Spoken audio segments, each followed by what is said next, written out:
Hello everyone, good morning. তারপর বলো কেমন আছো তোমরা? নিশ্চয়ই খুব খুব ভালো আছো আর সব সময় ভালো থাকবে। সঙ্গে আমিও ভালো আছি, কিন্তু মনটা ভীষণ খারাপ হয়ে গেল।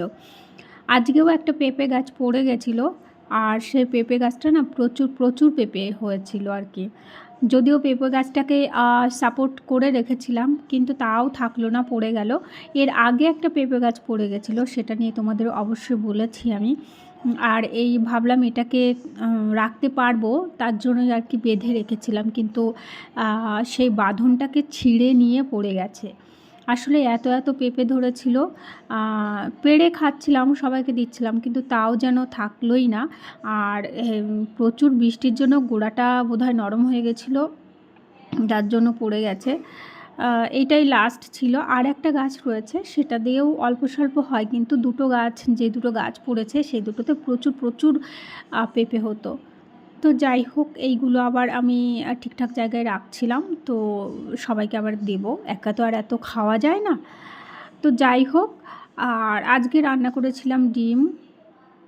তারপর আরও কিছু করে রান্নাঘরটা পরিষ্কার করতে বসে গেছি। আর রান্নাঘরটা পরিষ্কার করতে আমার প্রচুর প্রচুর সময় যায়। আর তোমাদের বলি, আমার ভিডিওগুলো যদি ভালো লেগে থাকে তাহলে প্লিজ লাইক, শেয়ার, কমেন্ট এবং সাবস্ক্রাইব করে আমার পাশে থেকো। যে বন্ধুরা আমার পাশে রয়েছো, সেই সমস্ত বন্ধুদেরকে আমার তরফ থেকে অনেক অনেক ধন্যবাদ। আর রান্নাঘর আমার বরাবরই একটু সময়টাই বেশি লাগে, যেভাবে আমি পরিষ্কার করি। তো যথারীতি হয়ে গেছে। আর যেহেতু আমি সকালবেলাটা বেশিরভাগ সময়ই খাই না বললে চলে, ওই চা বিস্কিট, জল এইগুলো চলে, বাদাম ফাদাম এইগুলো খাই, যে খাবারগুলো খেয়ে ব্যায়াম বা ইয়োগা করতে অসুবিধা হয় না। সেই জন্যই আমি একটু করছিলাম, যে দীর্ঘদিন পর একটু প্র্যাকটিস করে দেখলাম আদৌ ঠিকঠাক করে পারছি কি না। তো যথারীতি হালকা পাতলা করা হয়। তো দেখলাম যে কন্টিনিউ একটা টাইম করতাম জন্য সবই ঠিকঠাক আছে, কিন্তু ইদানিং আমি সময়ের অভাবে করে উঠতে পারছি না। তো যথারীতি সেগুলো আবার প্র্যাকটিস করে তারপরে বাদবাকি কাজগুলো করব। আর এরকম হুটহাট করে সময় বের না করলে হয় না। আসলে সময় কারোর জন্য হাতে নিয়ে চলে আসে না, যে এই তো আমি সময়, আমাকে অ্যাপ্লাই করো। সেটা কখনোই হয় না। তার মধ্যে থেকে নিজের কাজগুলো জন্য বের করে নিতে হয়। তো আমার এখানে হয়ে গেছিলো, তারপরে আমি একটু ডাস্টিং করে নিচ্ছি এই রুমেই যখন রয়েছি, তো একটু ডাস্টিং সেরে বাদবাকি কাজগুলো করব। আর এর মধ্যে ছাদেও যেতে হবে। অফিস বা স্কুল দুজনই বেরিয়ে গেছে, আর এই সময়টা টোটালি আমি একা, আর এই কাজগুলোর মধ্য দিয়েই আমার সারা দিন যায়। তো যাই হোক, এখনও পর্যন্ত আমি পুজোর জন্য ঘর পরিষ্কার এগুলো কিছু হাতই লাগাতে পারিনি।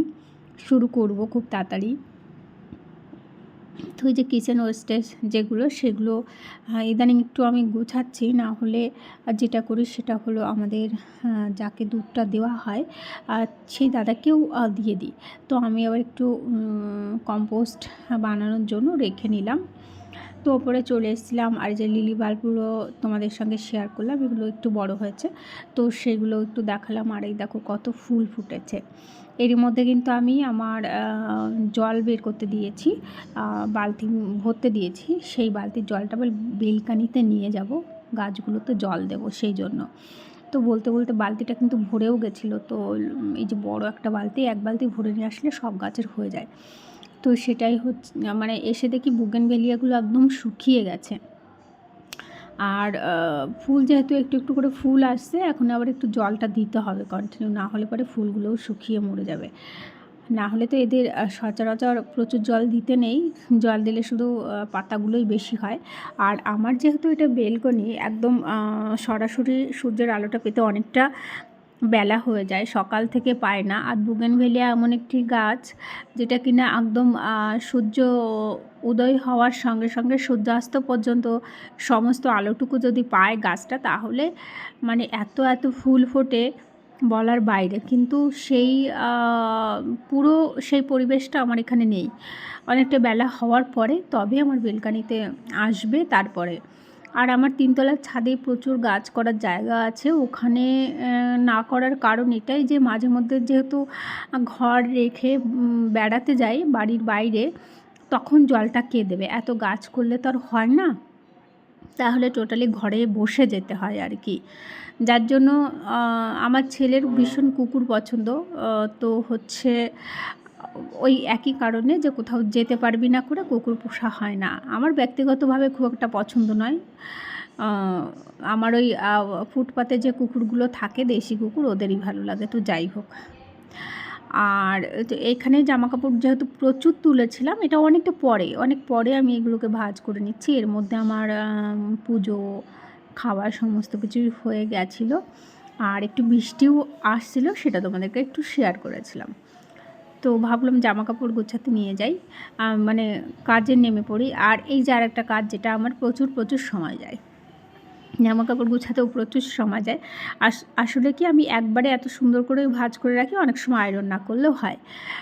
তো সেই জন্যই প্রচুর সময় যায়। এমনও হয় যে ভাঁজ করেছি, দেখা গেলো এপাশ থেকে একটু বাঁকা হয়ে গেছে, হয় না কলারের ওখান থেকে সুন্দর লেবেল করে হয় না, অনেক সময় বাঁকা হয়ে যায়।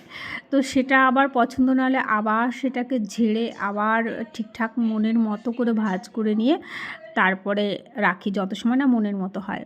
তো এই জন্য সময়টাও প্রচুর যায়। আর আয়রন করা, যে জামাকাপড়গুলো আয়রন করা, সেই কাজটা আমার একদমই পছন্দ নয়। আর রাত্রেবেলা এটা আদি করেছিল ম্যাগি, তো দুজনের ডিনার, ওর বাবা খাবে না। আর আজকের ভিডিও এখানেই শেষ করছি।